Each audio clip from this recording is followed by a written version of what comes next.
All right, welcome back to Sturgeon Creek Genetics. Is it the 28th? 28th of December.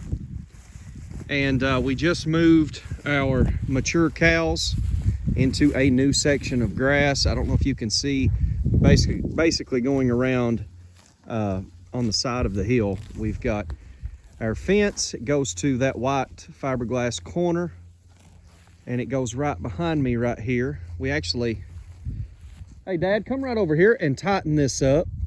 Push the pigtails out just a little bit. We actually need a few more right through there. But anyway, the fence goes right around the side of the hill, right up above that little patch of woods right there.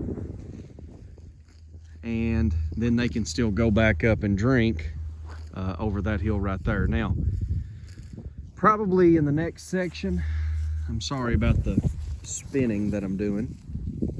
Right behind the hay rolls that we've got set right there, we've got a pond, and we will fence it off and let them drink in that section. But anyway, this is the field we call the old house field. And you're looking at, it's between 40 to 50 acres, depending on how far you want to go grazing. But cutting hay, it's just a little over 40 acres. And so what we did is we cut all the spring hay, and then we left all the grass for this month and for January. And Dad right here is rubbing on the oldest cow on the farm. She will be in February 20 years old. Sturgeon Creek new trend 320, and she looks good to be going on 20 years old. But I'll get a close-up right here and show you her grazing, if she'll cooperate. And honestly, in this section, I'm standing in the weakest part right now, up on the hillside, and all around this low spot is actually better grass. But you can see she's as happy as can be eating. And I had somebody reach out this week that was considering doing some rotational grazing, and they asked about the nutrition factor of grazing this time of year. And as you can see, we actually had 2 rolls of hay that was sitting in this section, and we unrolled them just to not create a bare spot in the field. And you've got basically 3 cows kind of picking through it, and the rest of them are grazing.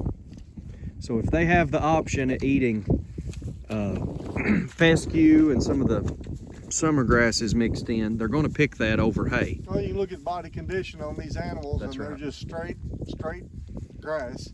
And here it is, the 28th of December, and we're probably not looking even to feed any hay for another, I hate to say a month, but we'll let the weather dictate as to when we start. But we've got an ocean of grass right now.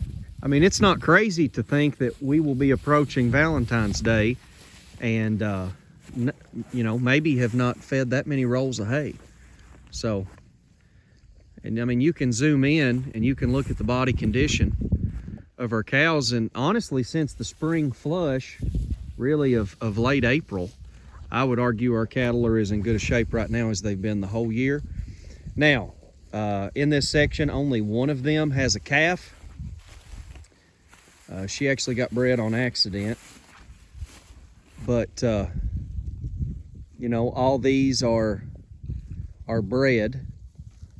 So they don't have calves right now they're having to maintain, which helps. But, you know, we're not feeding them grain right now. They're just out here on these hillsides in southeastern Kentucky having to keep up their condition. There is a little bit of water down here though, Dad. Some of them are going to drink down here just a little bit. But when you talk about longevity in an Angus cow, you know, to be 19, going on 20, perfect feet and legs.